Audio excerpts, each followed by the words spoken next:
What an open goal we've got for you today. The first chuchter we've had on, Barry Robson. We were going to get Ross totally, but he's modelling today, so. We've had to get you on, mate. Big Roscoe, eh? What a Some man. lad. Grew up in Inverurie? Mm-hmm. What happens in Inverurie football-wise? Come on, tell us. Man.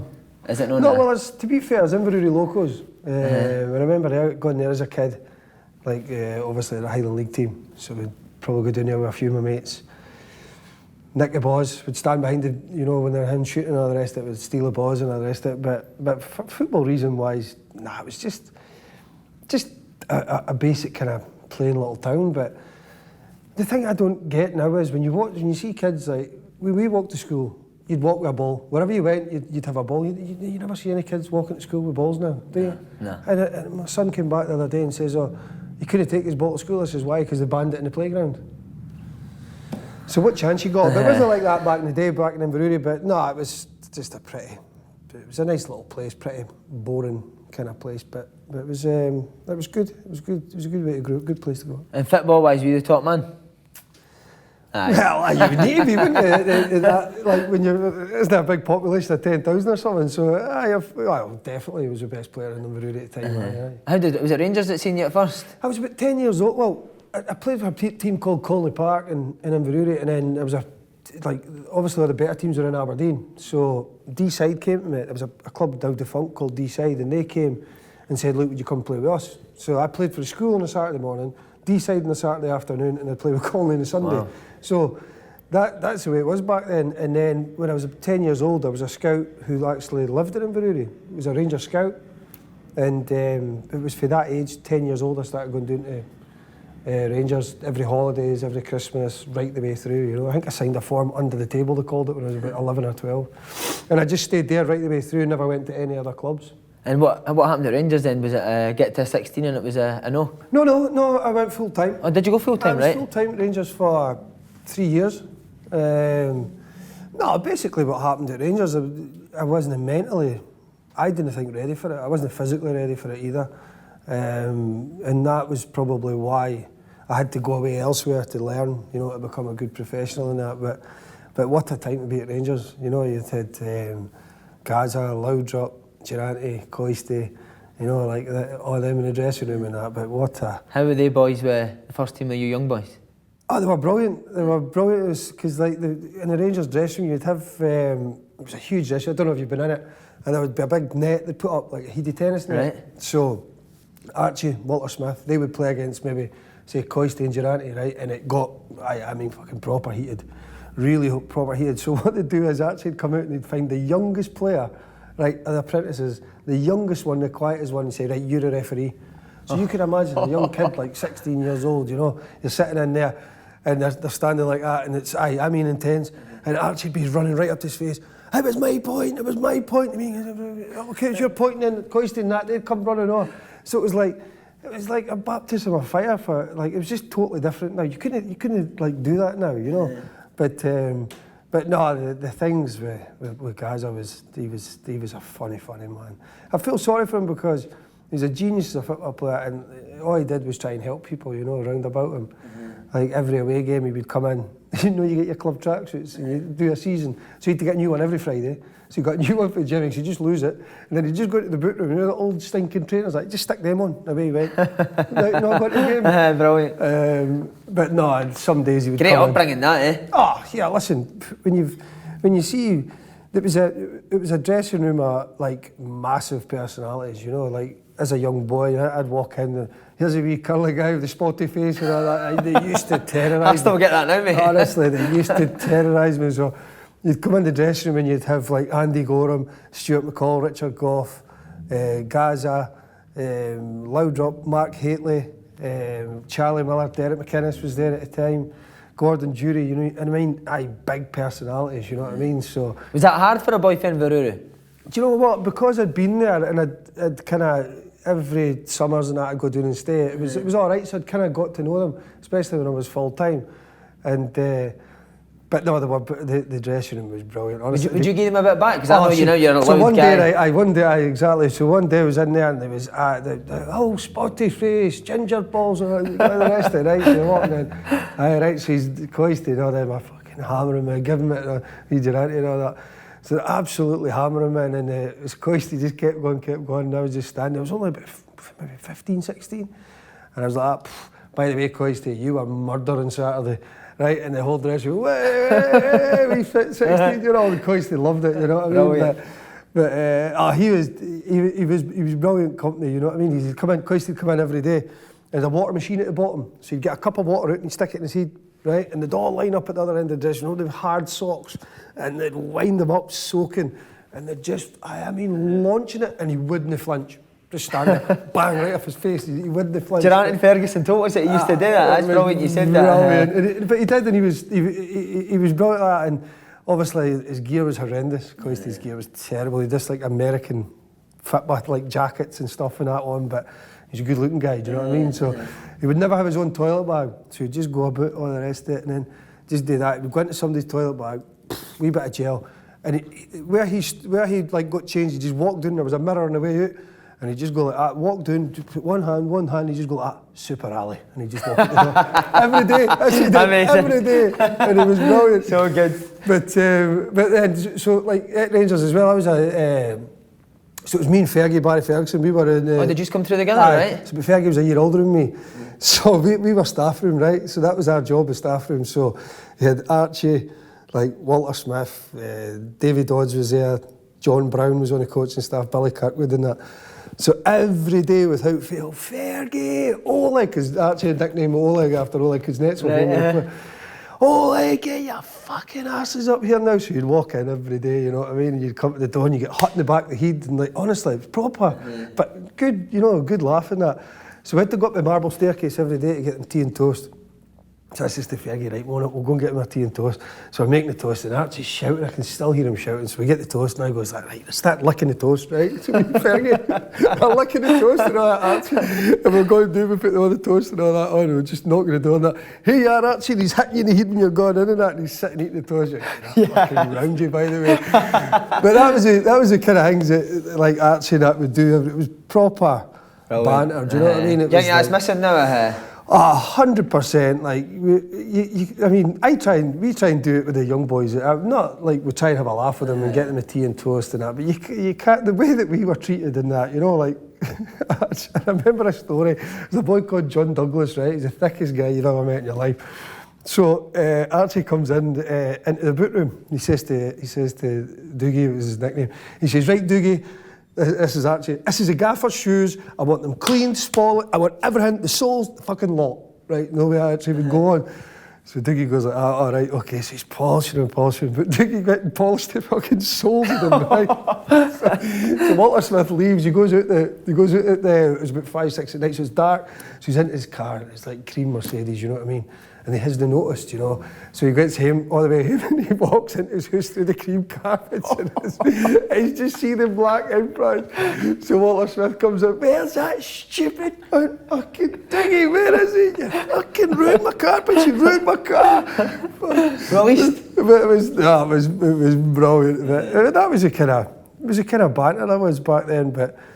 some stories. What about the coaching? What was the coaching like compared to now for young kids like yourself? It was totally different then. It wasn't like Bomber would take a warm up, and it was like a proper warm up. It was like a 20-minute run. Just fucking and it was different. I mean, this football evolves, doesn't it? It gets different, and because I never played in the first team, it was just reserves or whatever, and like even the reserve team at that point was ridiculous. You know what I mean? But no. It was a great upbringing to learn, but maybe you kind of get your head turned to have a laugh. Too much carry on. Try to think to yourself, but because that was the thing, they would always go on about these boys going out drinking, but I've never seen them work so hard. You know, even though they were injured, that Coisty be in that gym, banging it, sweating, it really worked. You know, real winners. They were real proper winners, and I've seen that about them. Loads of arguments in that in the dress, because you were kind of outside it, but you seen it. You know, you seen it. Although you weren't in at half times and stuff, But no, he was. That was just an unbelievable restaurant. Do you think that stuck with you? Because you were a real grafter, weren't you? Well, that was the biggest thing. I mean, that's when I learned when I went away, and I remember being. I went to Inverness after that. I was actually on a building site with my dad for a month, and I thought, right, I need. What, after you left Rangers? Yeah. Right. So I was like, right, what? I need to do something here. So I went up to Inverness. I got a 3-month contract there. So did that, and they extended it to the end of the year. And then they put me on loan to Forfar, and I remember I was out on loan at Forfar, and I was sitting in a bus coming back, must have been about 9 o'clock at night for Forfar, coming back to him, and I thought, right, what are you going to do? Like, I knew I was better than that, and I thought, right, it's time to screw the nut, you know, just give it everything you've got. And from that moment on, like, it was like an epiphany moment for me, you know, and that was it. It was just like, diet was right. Not that I was ever gone out and all that kind of thing. It's just a bit lax, you know what I mean?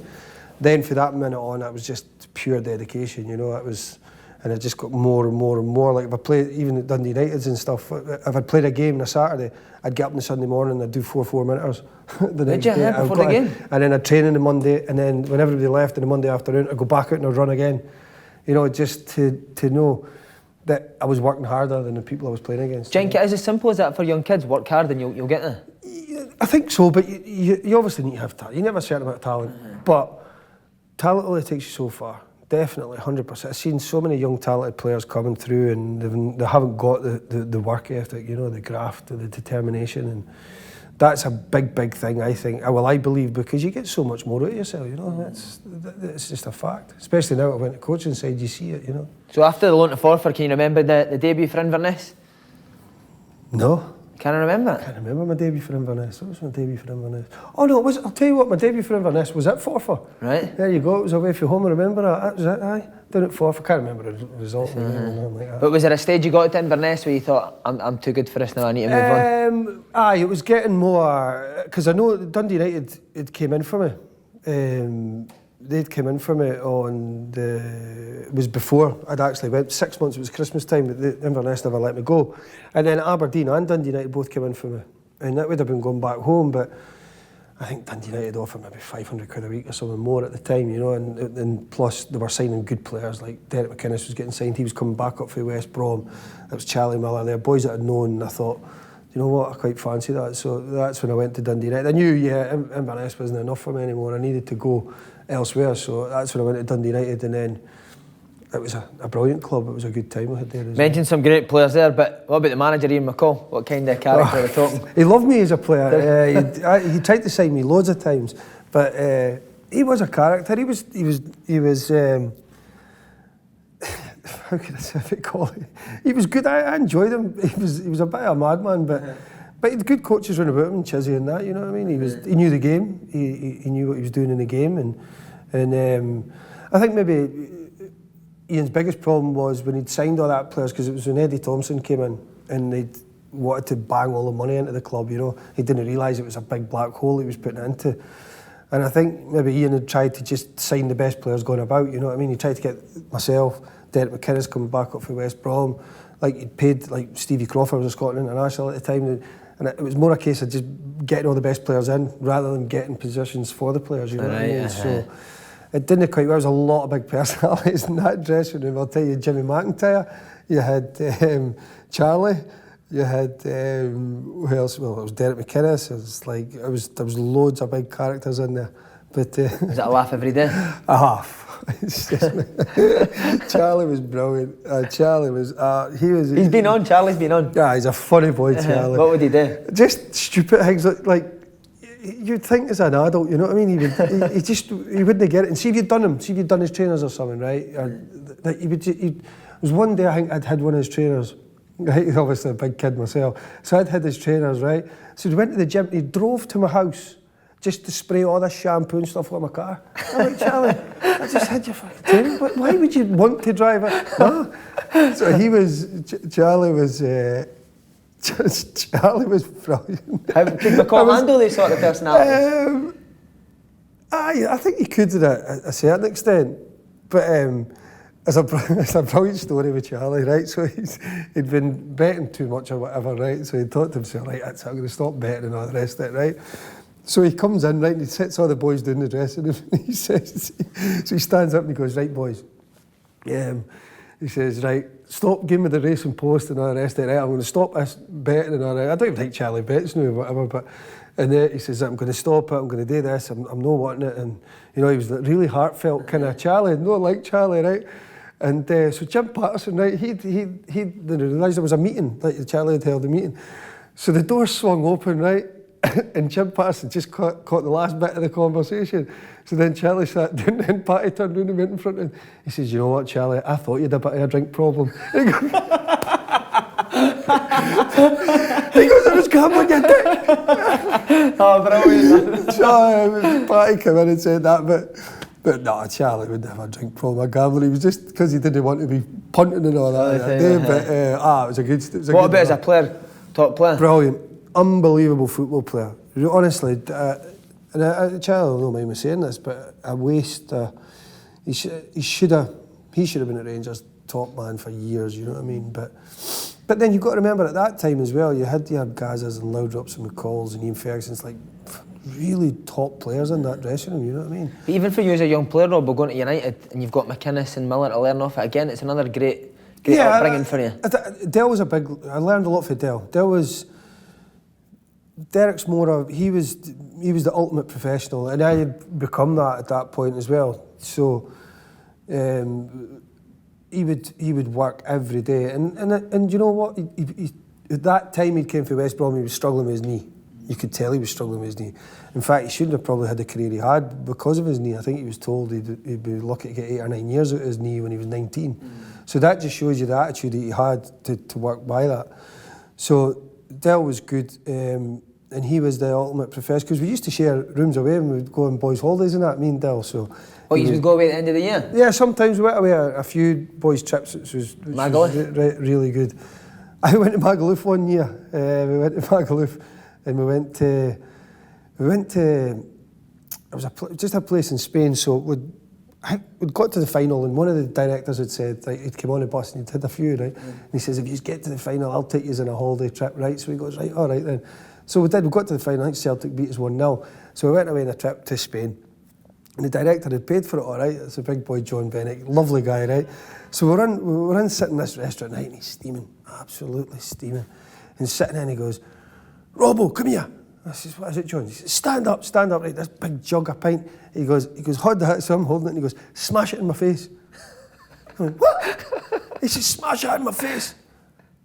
I want to smash a beer with it. Honestly, he just went mental, right? And so it was about an hour later, I was walking back, here's him lying on the beach with his hat. Absolutely stoned. Honestly, gone. Director of a football club, you know what I mean? Oh, brilliant. But we had... Was the whole club like that then? Was it a great camaraderie throughout the whole club? Yeah, it was. I mean, and that was my biggest bugbear with Dundee United. I was down watching a game maybe about a year ago. And a great club. I was a captain and all the rest of it, and I loved it. But it was like it was tired. It was like, you know what I mean. And the whole place just needs a lift. You know, they just need that belief back. You know, they need like these people moping about clubs and that. Just they need somebody to go in there, invigorate them, get them up, get them going again. You know, get a real atmosphere about the place, and it starts with that. You know, and then you can build for then on in. But because it's a brilliant club, a really good club. See, when you mentioned the top players there at United had, why do you think he's never done better? But that reason, maybe, just probably too many good players. That sounds weird, you know, but great times. It was good times, but I mean, do you know what? When we got it right in a game, we got it right.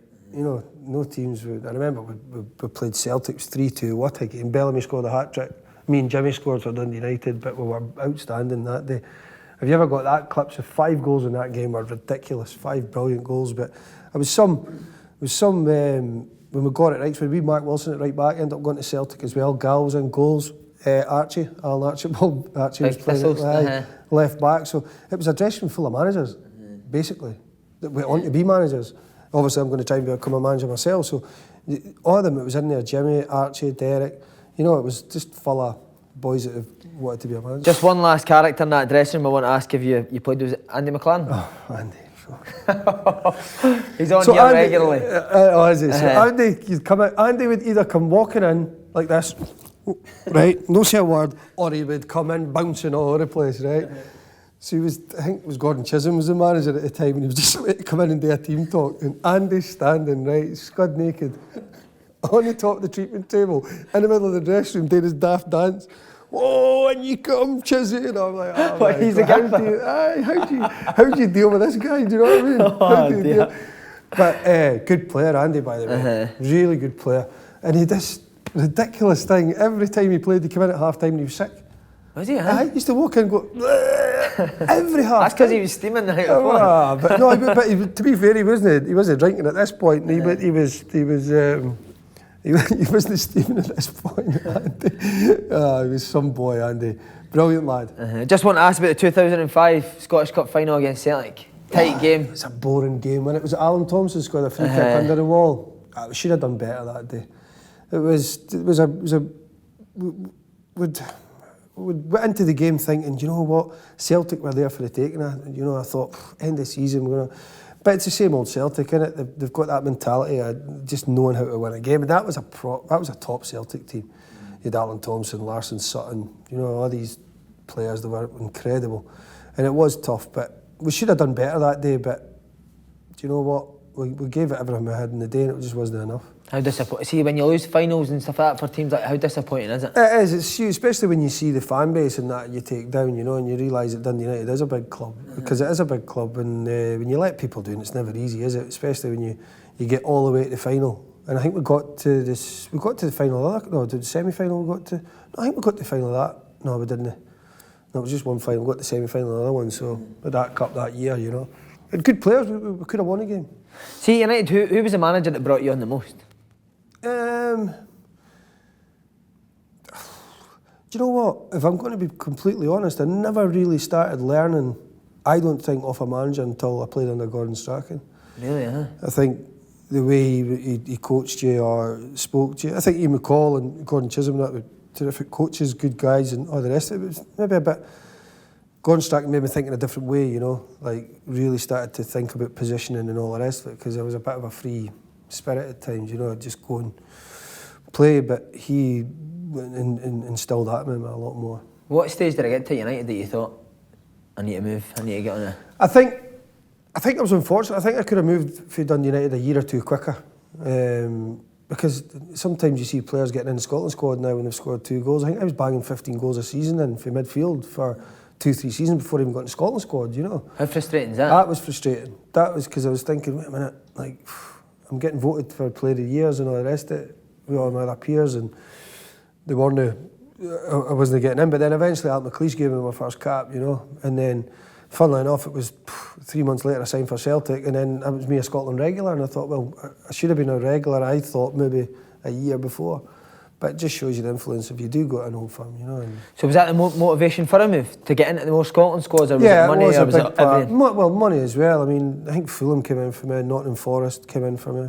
I think Bolton came in for me. They were in the Premiership at that time. Celtic came in, obviously, and I could have went for more money than what I went to Celtic, but I wanted to go and play Champions League. That was my biggest aim. I could have went down to the Premiership at that point, but I wanted to go and play in the Champions League. That was my main focus. And was Gordon Strachan a part in it as well? Yeah, he was. It was Gordon that signed me. But was he a big part in going to Celtic yeah, as well? I mean, like, it was weird because I remember like Gaz Caldwell and that had signed just before and all the rest of it, and he'd always went to meet players, I think, but he never met me. Never ever phoned me or nothing. And I thought that was weird, but I wasn't bothered. Do you know what I mean? I thought, well, just get me in the door. And I remember doing my first press conference, so I came in, he goes, all right, Robo, shook his hands, we sat there, we were doing a press conference, and Strachan went, yeah, he says, Barry Robson here. He's been annoying me for about a year. So I just thought we'd just take him along here. And he goes, right, that's me, Robo. And away he went. I'm sitting in the press conference with Cokie Mizuno, can't even speak. I can English. Aye, we Cokie, remember Cokie? And Macca's sitting next to me, Cokie's going like this. Just delighted to be here. Fucking Strachan just disappears. I'm like, all right, cheers, aye. I'm sitting there trying to do a press conference, but that was Gordon for you, wasn't it? It was brilliant. But see, at first, do you not think this is a bit strange that the manager's no actually sat and spoke to us? Probably, and that's my that doesn't bother me, like, because I'm just thinking to myself, right, well, it doesn't matter. I'm going to go and prove myself anyway, I'm not bothered about somebody coming to try and massage my ego. Mm-hmm. I know where I want to go and I know what I want to do it, so it didn't bother me that some managers would phone you up and, I want this, I wasn't interested, just get me in the door and I'll play, Because there was some big names playing centre midfield at that time. You had Brown there, Donati, Gravison, Jarosek, Hartley. Did that not bother you now, did you think? No, I think this is where players get it wrong when they go to the Old Firm. And this is just my opinion. I think when you go to the Old Firm, most majority fail. If it's a Scottish player, the majorities fail. So when I went in, well, you had Nakamura as well, so I could play wide centre or wide, and Nakamura and McGeady on the wings. You know what I mean? It's like unbelievable midfield. And so I've just went there, and after the first, week or so, I thought, right, I'll work out how do I get in the team. What's the team missing? And that's what I was thinking myself. And I says, the thing I thought they were lacking was somebody, a real driving force, a real leader driving force, just bombing box to box, really, just. So I thought, you know what, that's what they need. So when I get in, I'm going to do that. Do you know what I mean? And luckily enough, I did get in, and that's the way it worked for me, because you've got Nakamura as a ridiculously talented, Aidan McGeady on the other side, and then Zico obviously sat in. His legs had gone by then anyway, by the way. But he was just sitting in behind me, and of course Bruni was there, and he'd just been bought for $4.5 million, and he was still a young player, but brilliant player. And so it was, and obviously you had Gravesen, you had Jarosik, you had. So it was an abundance of it, but no, it was. I knew what I had to do to get in the team, and I knew I wasn't going to be one of these Scottish players that went and failed at the Old Firm. They go, they float about there, play about 15 games, and then they sit about for a year or two, and then they go back to maybe a Hibs or a Aberdeen or something. I thought, no, I didn't want to do that. I wanted to go and make a point and say, right, Scottish players can do it, so that's what I tried to do. Did the standard surprise you?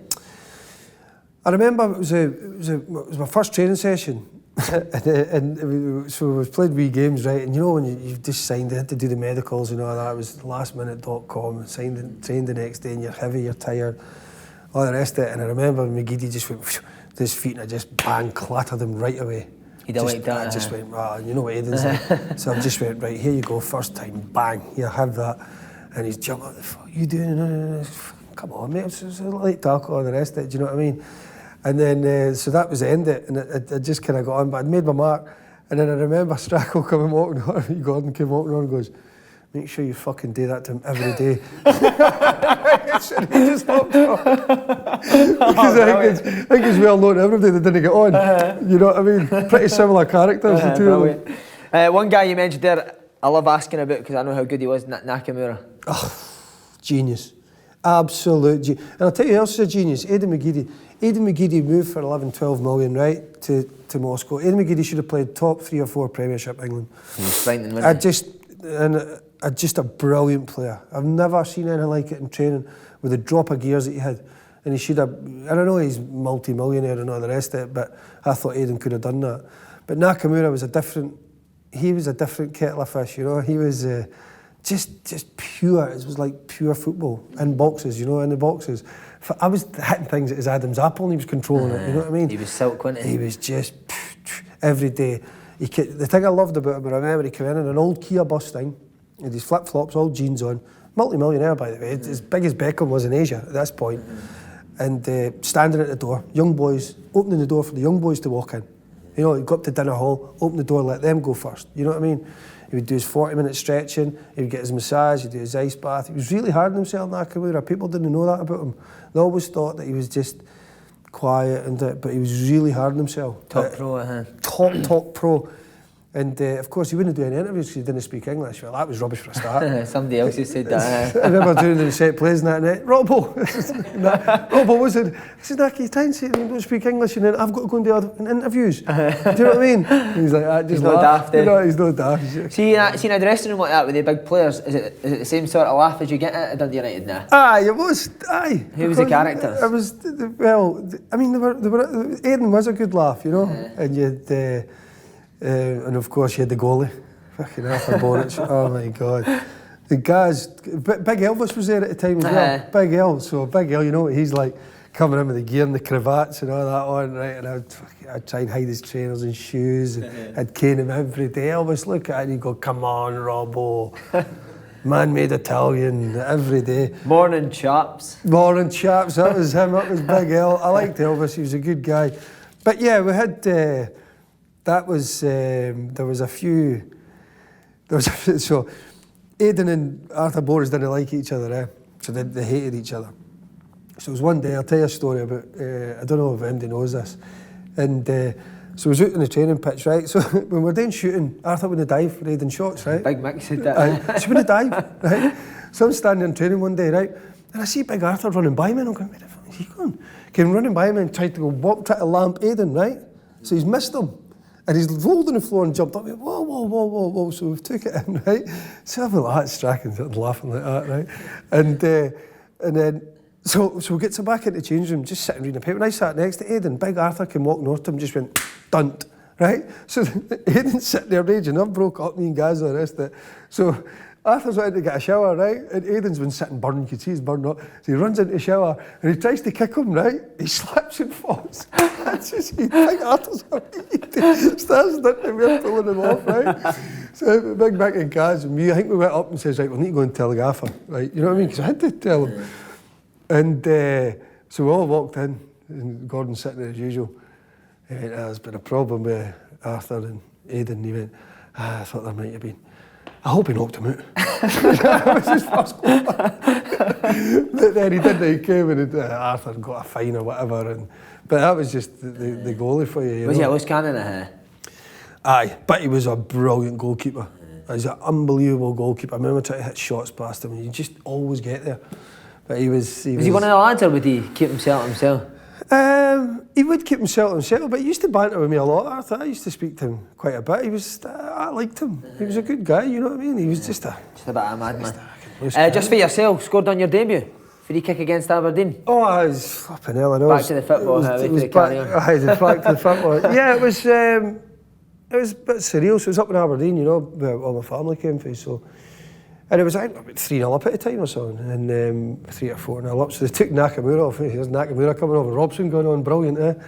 So, and I just remember we got a free kick right away, and I looked at Aidan and I went, come on, just use it.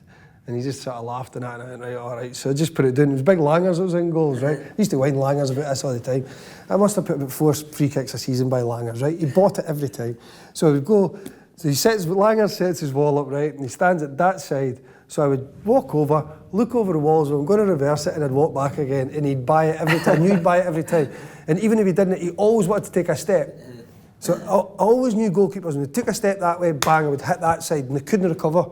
So that's why I always try to hit my free kicks in there. No high, just hard. Goalie side, It's like a penalty. And so it was Langers that was in goals, and I just went, oh, brilliant, I'll do him here. If I get this on target, I'll do him. And then it was first touch, bang, went in the corner, and Big Langers was standing there like that. And I think I just went like that. But it was I think that's in the record books that. I think I'm the only person ever to score with a first touch for Celtic. Was that your first touch you scored? First touch, wow. First touch. Does that take the pressure off straight away? Nah, not really. Yeah. Not really. It's people think it is, and the fans chant your name and all the rest of it, but you play the next game and you're rubbish. Soon on your case. Soon forgot about it. Soon forgotten about. So you need to keep doing it. You know, that's the thing. Is that the hard thing about playing for Celtic?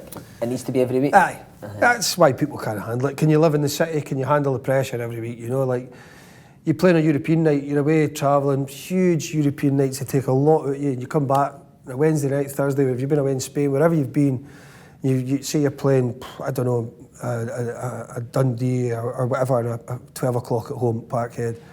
So it's all come down for the euphoria, the Champions League nights, and then it's like, you need to win this. So we just sit in the huddle and we just go, right, you know what, just win. Doesn't matter how we win, just win the game and get in. Do you know what I mean? Get our legs. So and you get the ball, one back pass, boo, you know what I mean? You know what it's like. So we just made sure we won. That was the biggest driving factor for it. How important is a manager then, where the big European nights then to get you up again for a Saturday, or does that come for the players? I think, no, obviously, you will be motivated playing for Celtic because the fans will make you motivated, you know. If you want to go out there and you're not motivated, you'll soon get found out in that arena. That's what I found anyway. But Gordon Strachan, some of his speeches were top drawer. Good at keeping it fresh. Top drawer, like he would. What's the best one you've done? There's been some. It was a really good one. Was at Old Trafford away, and this is a true saying. It was old. We're playing. They were calling it a Battle of Britain. They beat us 3-1 in the end, and obviously they had Rooney, Ronaldo, fucking. They were some side, and he just stood up in the dressing room and he says, right, there'll be about 50 million watching the game tonight or whatever because it's Man United or the rest of it, and he goes, do you know what, you've got all your press, all your friends and that saying, I would love to be playing for Celtic at Old Trafford here. They'll all say that, but he says, I'm telling you they don't, because they'd be terrified. They'd be terrified to come and play here, but yous are all brave enough to come here and play. That's the difference. They all say they want it, but they can't and they won't. but yous will. It was just that kind of thing. It was true, you know, because people say, oh, I would love to, but I tell you, when you're under that pressure, it's fucking totally different. You know what I mean? It's constantly pressure at you. But he had some like brilliant speeches, and he would put stupid things in as well. So he was, I think we were playing Villarreal at home, and he was like right into you, the board up and all that, and it was like you could feel the pressure like of the night, you know, in the dressing room, you drip, and you could feel it. And he must have been speaking for about 5 minutes, brilliant, you know, bang on everything, right? And he was like on his board and that, and we're all listening. It was like this, and he just turned around and went, Aidan, do you get a haircut today? And he'd be like, aye. All right. And he's just back to speech again. Right, so this is, you're playing like, you know what I mean? You're playing fucking Villarreal in the Champions League night, and that's kind of things like that. But the best one that he got, it was the funniest one, we still speak about it to this day, like when I meet Gaz and that. There was other ones, but I couldn't say it on camera. But there was one where he came in, I can't remember who we were playing, but there was always me, Bruni, Zico, Gaz, Mick, right? So he'd come straight in, no matter what, we'd get slaughtered, right? That's it. Slaughter them first, that's it. So we'd just get it in the neck all because the time. you could take it like? Aye, probably. But we just got it, right? Every time, Gaz and Mick used to get tortured, right? So did I. And it was always them, and he went, and you're not Robbo, you're just as bad, in fact, you're worse, right? So we'd get it, right? So one day he comes in, you knew when he was raging, because he'd always be eating something. So there was grapes or that was going about, so he was chewing about and he was walking. And he was like, so he just stood there, and it was about silence for a minute, right? Like, fuck's sake, who's getting it now? Who's the way to get it? And he goes, do you know what, lads? He says, if I was in the trenches, in the wars, remember in the First World War, boys, if I was in the trenches, right, and here's my missus, here's my boys, my kids and all the rest of it, right, and that trenches, 30 yards away, people try to kill me, guns, you know the way he goes on. And he goes, do you know what? I wouldn't take you with me. Right, so he points to Andy Hinkle, right? And Andy Hinkle's like, you wouldn't come with me.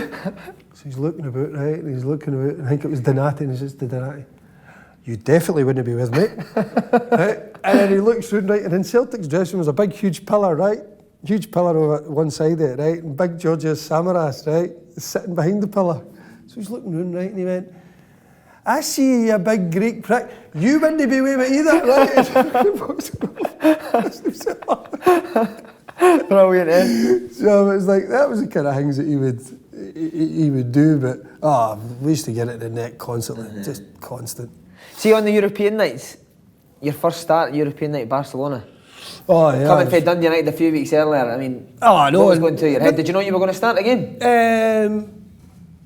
No, I think he came and told, do you know what, I can't remember, but I knew it was, that was the first time I went in and I'd said, right, that was probably the best team that had ever been. Do you know what I mean?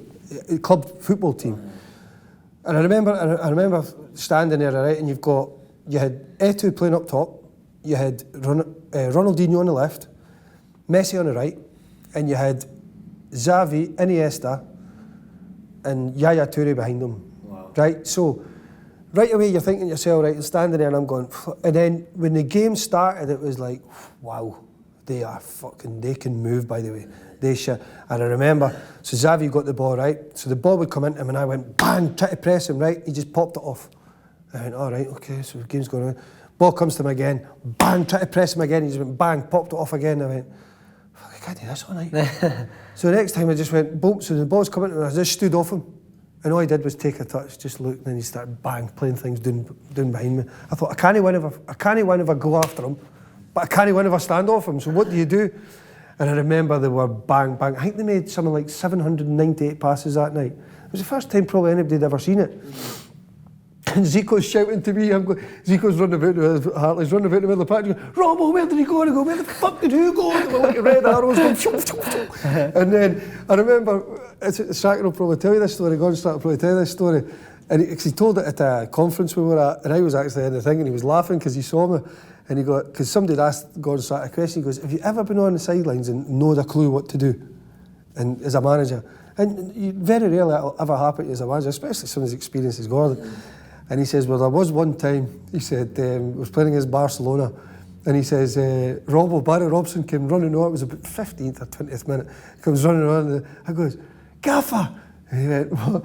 I goes, what the fuck do we do? And he went, Rob, I've no idea. And he just walked in and sat on the bench and just watched them, right? And it's a true story. I swear to God, I kid you not, it's a true story. And they were brilliant. 3-2, we gave them a go, but they were unbelievable. And you got a header. How was that feeling? I just remember going, right, I'm just going to take a chance going into the box here. And Aidan had it wide. And I'd seen him checking it. And it was a good header, by the way. When you see it back, it's like a fair distance out. And I seen it come and I goes, I can't really power this. I've got to try and loop it over him because I'd seen Valdez had come out, you know.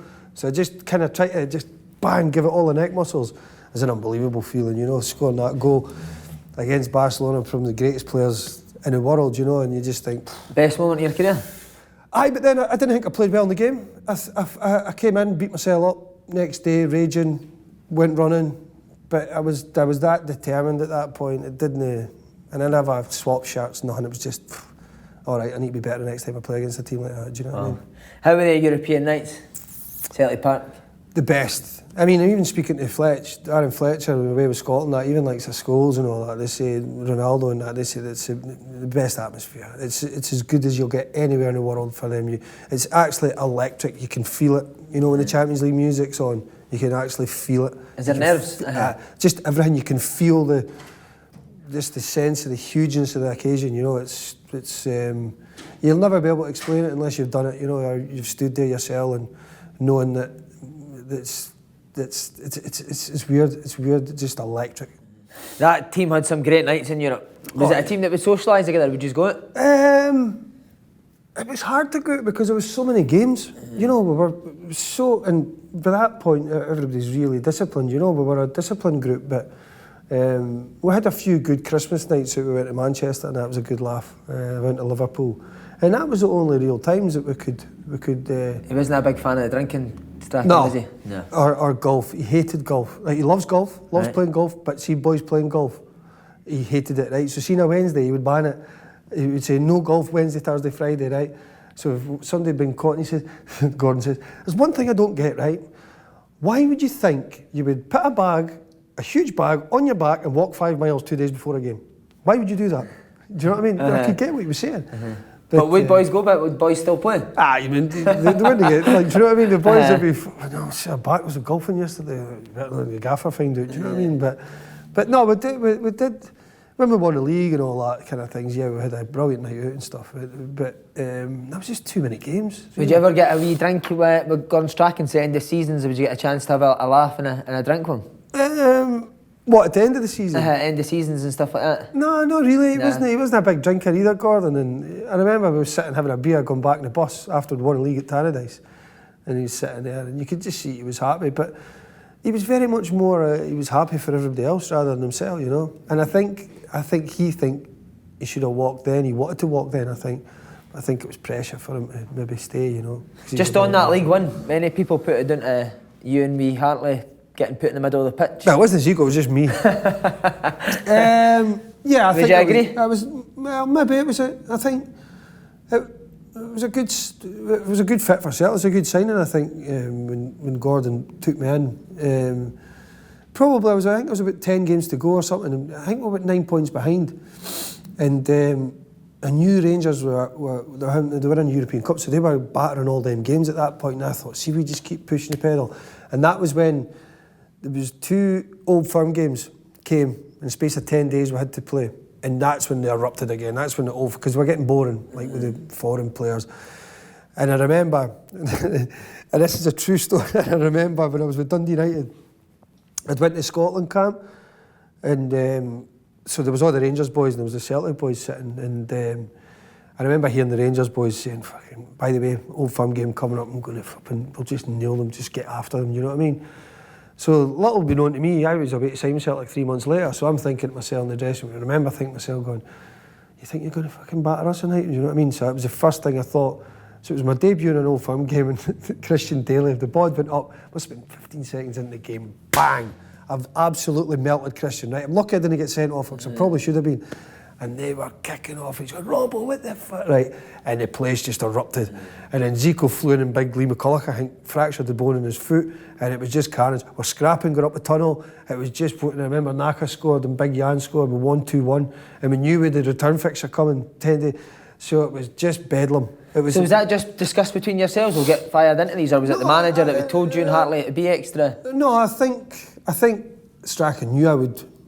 That's why he put you in there. Probably going for and Zeke wouldn't. But do you know what? I just thought, why don't we just rumble up a wee bit, you know? And I thought, just go and try and take some, not to try and hurt our MD, but and I think it worked. I would rather have a great bit of skill and score a goal, but do you know what I mean? It was, and then we won that game, and then we had to play them 10 days later at Parkhead, and then that was when I scored that penalty to win it, and that was pressure, you know. No thingies about taking it. Are you going to take it 100%? No, I just thought, do you know what? You're here.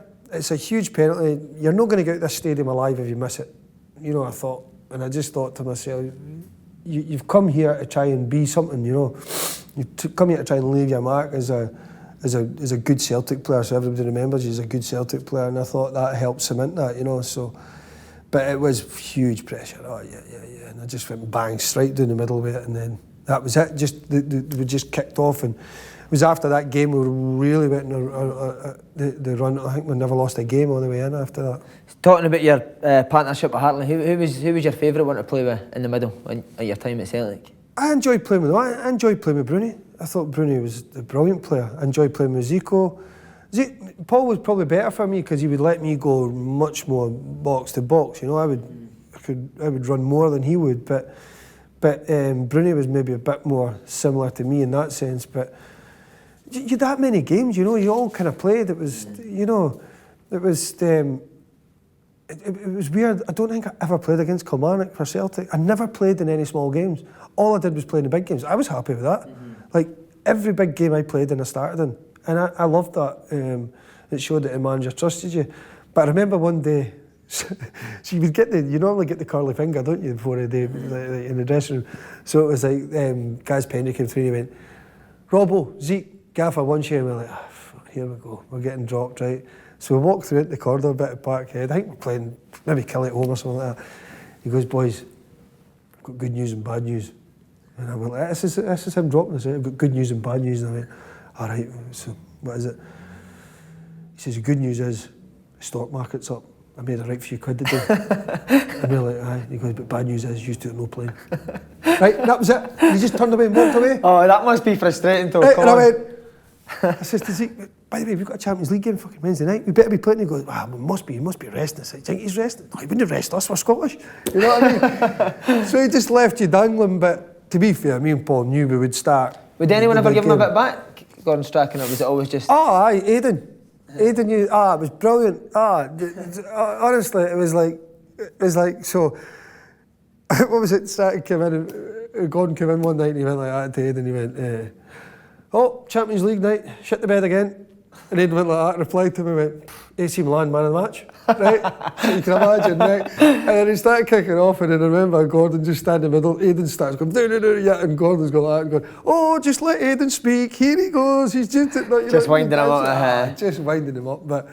But you know what, Aidan, because Gordon Strachan got the best out of Aidan McGeady, I thought. And but Aidan just couldn't keep his mouth shut. He was brilliant. But Gordon would always have a reply to you, so I just thought to myself, a couple of times I'd have, no, but then he would just go bump and say something. I said, what's the point? Do you know what I mean? But we would have a go back and just end up in the shouting match. But it was good. It was funny. See, after the 2 Old Firm games, was that when you thought we can win the league now? Yeah, definitely. It was. That was when we thought we've got them here.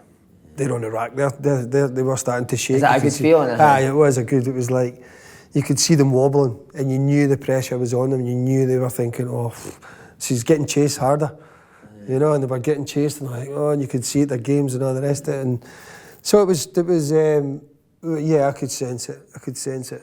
And coming down to that last game, was it too nervy to even enjoy it? I think it sounds strange, but I didn't really enjoy playing football. I just enjoyed winning. I enjoyed it after it, you know, because there's that much pressure at these games. But see the feeling of winning afterwards, just to win a game, it was all about winning. I didn't bother about anything else. Sometimes not even my own performance, would just win. That was all, and there was a lot of boys in that dressing room like that. But yeah, that last game, I remember we'd heard the crowds, because I think Lee Miller had scored at Pittodrie against Rangers, so the fans were going mental. And then I think Zico played a corner in for Big Jan to score. And I remember after that, me and Zico going, every time I got the ball, passed it back to the goalie. Is that safe? Strachan's going off, he's not, pass it for, not here, you have it. Just try to see the game out, do you know what I mean? But it was a brilliant year, and I'm surprised that Celtic have never done anything more about that season, because I think it was maybe 10 years ago. And I'm surprised that there's never been anything, because it was a year of Tommy Burns, and we lost Tommy, and we were all at a funeral, and with the Tommy Burns t-shirts, Whittam won it for him as well, you know. And it was an unbelievable league campaign that I think went into forgotten, when it was one of the biggest and best. And it's strange that there's never been any sort of thing, backlash on that, but because it was a real Scottish football. It was a really good time to be in Scottish football in Old Firm, you know, in the Tommy Burns situation. Was it emotional after the game? It was, because with all the t-shirts and all that, and you know what type of guy Tommy was, you know what I mean? He was a brilliant guy. So you said about Strachan, who made you a better player. What was it he done that made you better? Just because when I was at Dundee United, I got to the stage where I was a captain and all this, and I was played as, I was a bit of a free spirit, but like I could go and really do what I wanted, but it was a lot more structured with Celtic, because you had other top players that could do it, you know. So it was more about, you would tell me, right, stand in this position. It was uncomfortable, you know, maybe a bit more between the lines and taking the ball here, and it took a bit of time to get used to it, you know. I was just giving the ball or go at somebody or hit a shot, you know. It was more about, no, your positional, stand there, you'll help your teammate here, you know, that sort of thing. A lot more in depth of the game, you know, and started to learn a lot more about it, you know. So it got you thinking about the game? Got me thinking about the game a lot more. And his coaching was good as well? Brilliant coaching, really good. Top manager, top coach, really good, demanding. That's what top managers are, you know. Would that year be the highlight of your career?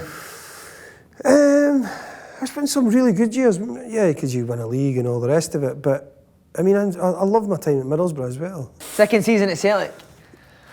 Was there any warning signs early on that it wasn't the same as the year before? You said that the managers maybe should have went or wanted to go. No, I don't think. I think the biggest problem, well, we'd lost Sean Maloney to injury, we'd lost myself to injury, we'd lost, who else? And I think important parts of the team, you know, like, no saying I was miles better players than me at Celtic, but bits that you would take to the team was missing a wee bit, you know, and I think that was probably the main reason, missing players and at crucial times, you know. I think Scotty McDonald had been out injured for a couple of times. I think Big Mick was all right, I think he was, but there was crucial players at crucial times that were lost, and that's what I thought lost us the league that next year, you know. You talked about all the high points at being a Celtic player, the penalties that you scored. You missed that penalty against Aalborg. Was that a real low point? I'd missed penalties before, but I think the boys were spewing because I'd lost the bonus. That was some bonus. Yeah, it was some bonus, but no, I think no, because I just tried to make it right, and I think it was Aalborg I went and scored another header in the Champions League over there.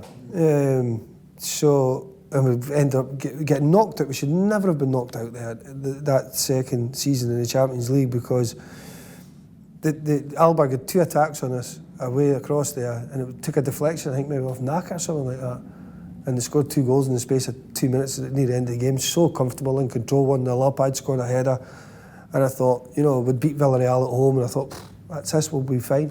And that 2 goals just killed us. That was it, we were out. And it was weird, it was a strange sensation, didn't really go for us that season. You know? See, when things aren't going for you at Celtic, is it hard? Yeah, it's hard in any walk of life, I think, but Celtic will just test your mentality. Can you handle miles better players that went to Celtic and played for Celtic than me, but what you need to get in your mind is you need to be able to find a way for you to get in the team, and find a way for the fans to like you, and find a way to be mentally strong. And if you can do that, you'll succeed at Celtic. If you can't, you'll get swallowed up in this big, huge bowl that'll just gone. Do you know what I mean? You need to, it's a mentality thing, I think a lot of it is. Gordon Strachan left at the end of your second year. Were you devastated? Aye, I was. I was fighting my own problems with my groins at that point. I'd been through 2 operations trying to get fit, and it wasn't working, so I'd got my last operation, it was like, this is It was nobody knew it, but it was make or break. If it didn't work, my last operation, that would have been me done. So it was about 6 or 7 months out, you know, at that period. Just I missed the whole run into the season, and that was a big problem for us. I remember I'd went and got an operation, and I'd been out for 3 months. I hadn't even trained, and I was going to try and come back and train. And Gordon said to me, he says, "Would you play in the Old Firm game?" I hadn't kicked the ball in 3 months.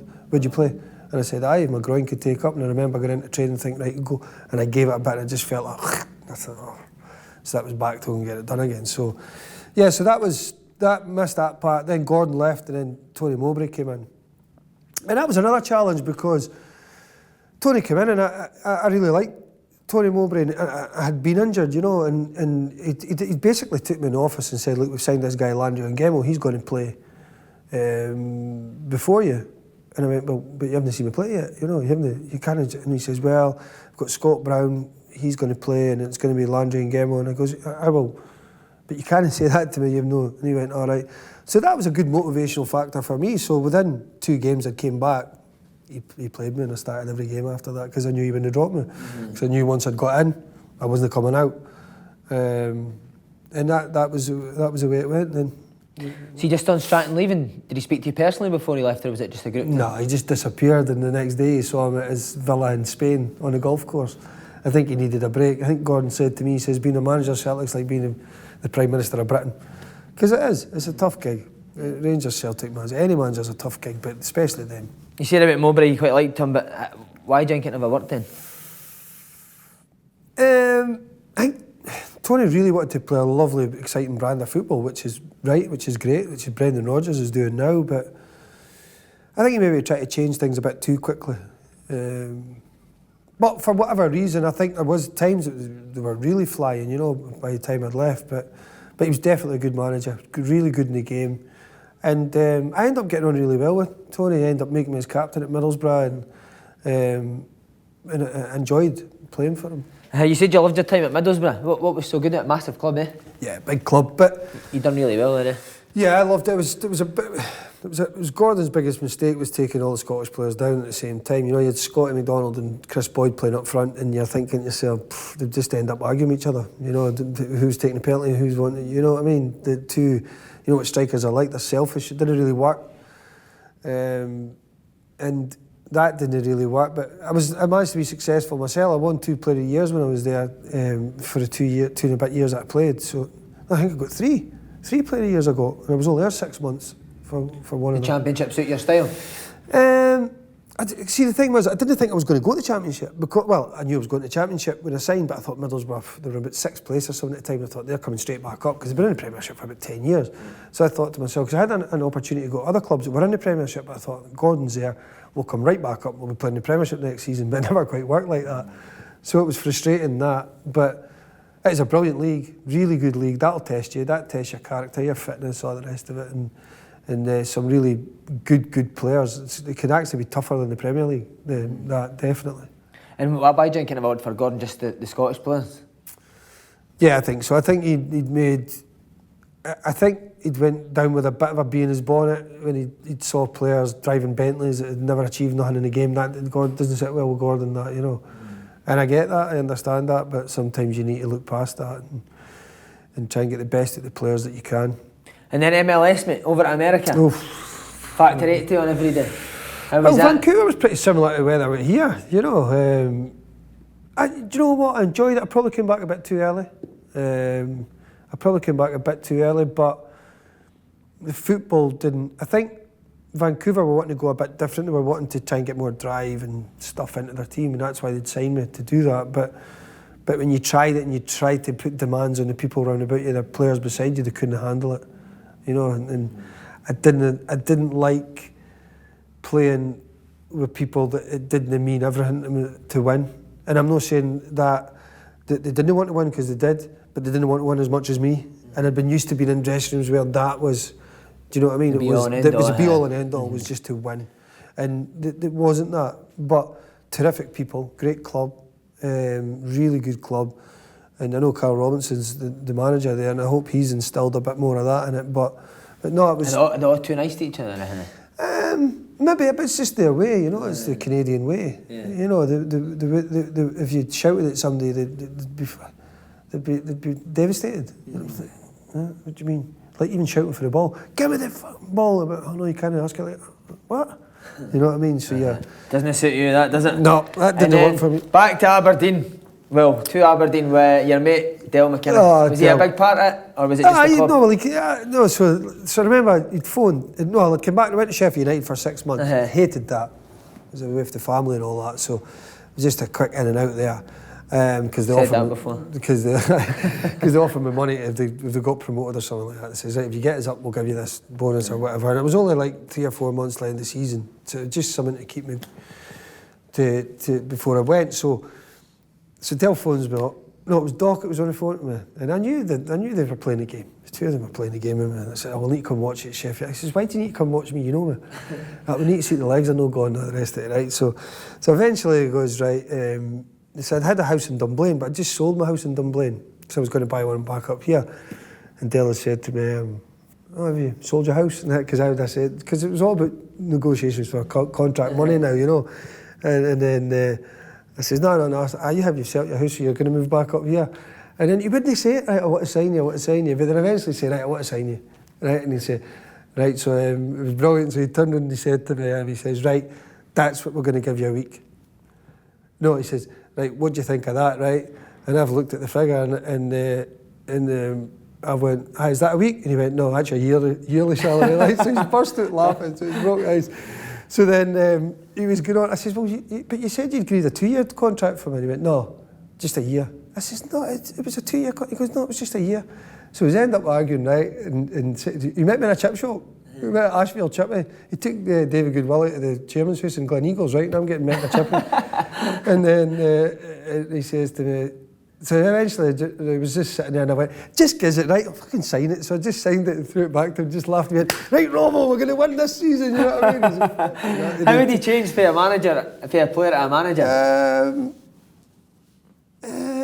Okay, the thing, that Dale loves the banter, right? Mm-hmm. See, Doc and that. And it gets frustrating for him sometimes because he just wants to join in the banter. But when you're a manager, you need to come back a bit for that. So that was the only thing, because he would love the banter, Dale, and that. And when you become a manager, you need to try and come away from it a wee bit, you know, and leave me and Doc to do that now. So would he still get on at you when you were playing? He was manager. Would he shout? Would he get on at you?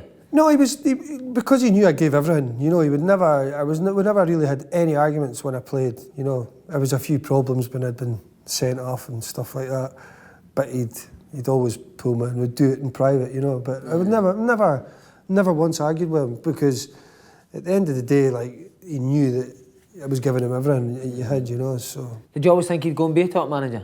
Aye, I think when I was at United, and we used to speak a lot about the game, me and Dale, and I knew he would go into management, and I knew I wanted to do as well.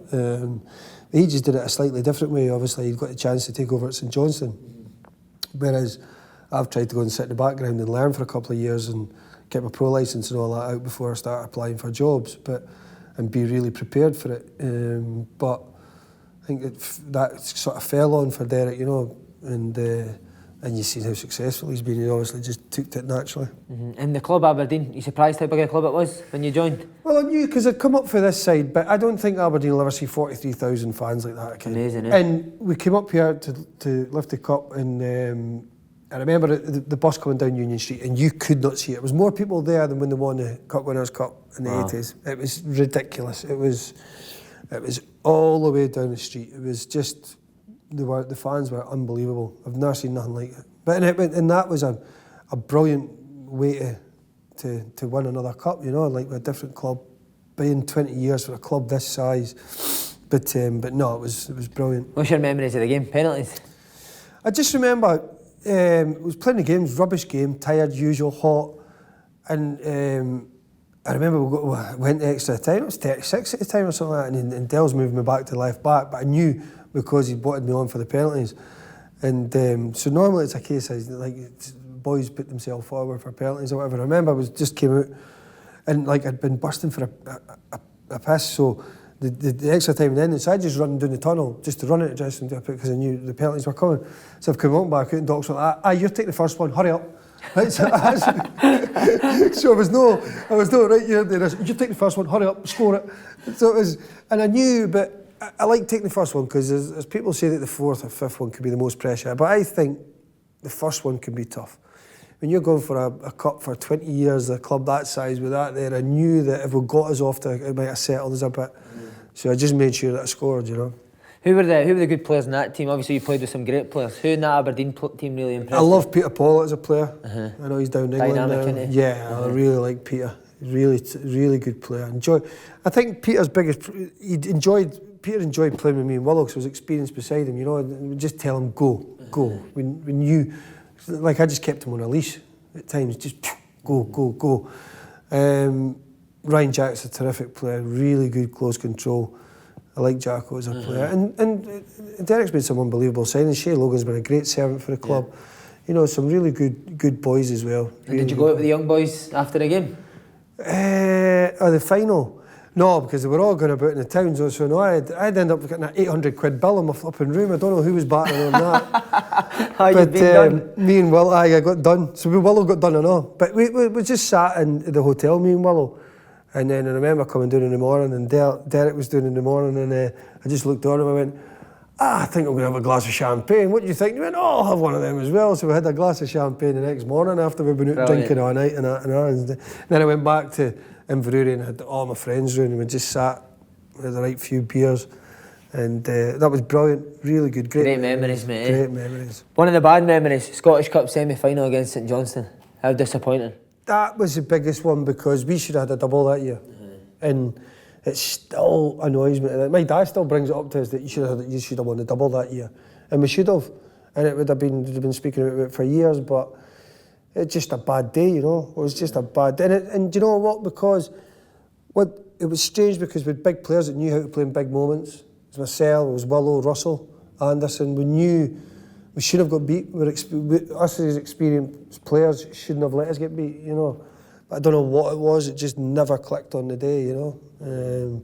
So I think, myself, Russell, we'd take the hit for that, you know. Sometimes I think that was our fault rather than everybody blames the manager. But us as players should have known. They should have been better that day to get us to the final. 2015, 2016. What a run you gave Celtic in the league. Was there a genuine feeling that you could challenge Celtic and win the league? Yeah, I think so. I think you could sense all wasn't quite right at Celtic at the time, and you could sense it we had a really good side, and it was just a case of just keep churning out the games, you know, just keep churning. You can't look too far. You've just got to concentrate on the game and win the game. Just win the game and then forget about it again. Win the game. And that was just the way we done it, especially when it was at Celtic and such like. But so, yeah, I think we did, and sometimes just quality in the end. You know, it's no matter what you say, and I think people don't realise what Derek's built up here, and it gets harder every year because you.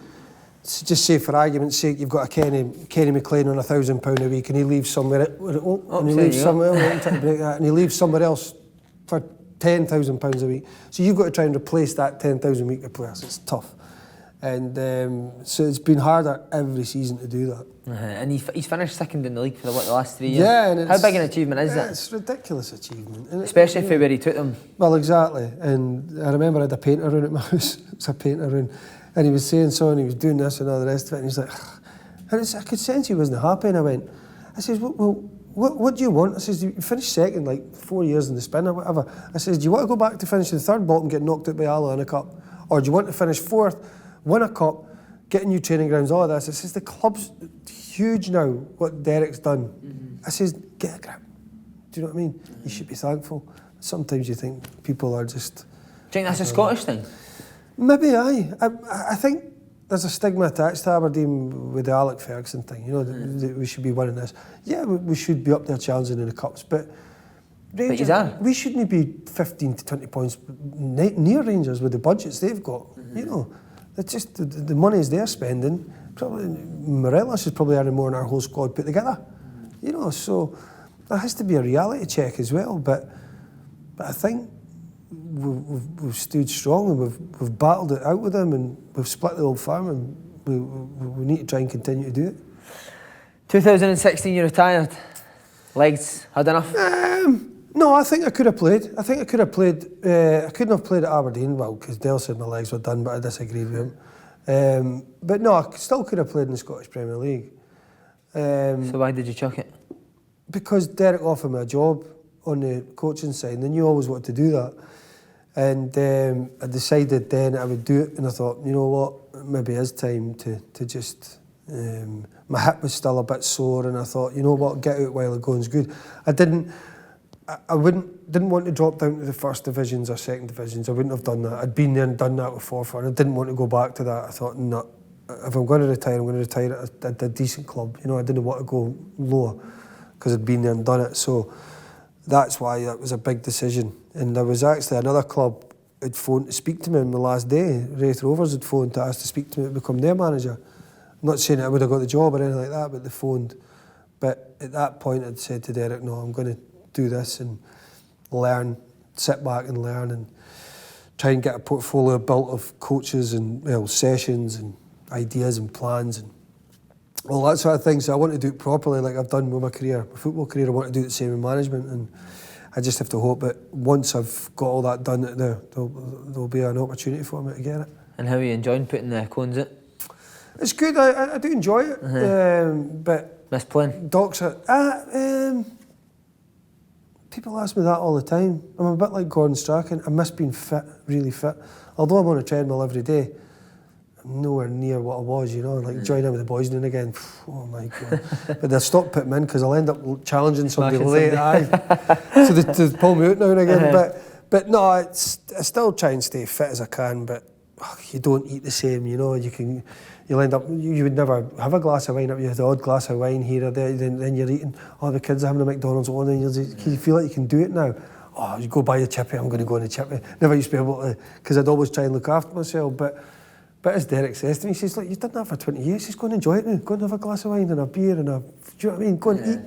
So I do that, and but I still keep fit, I still run every day. Robo, been brilliant, thanks very much. Brilliant, no problem. Cheers, mate.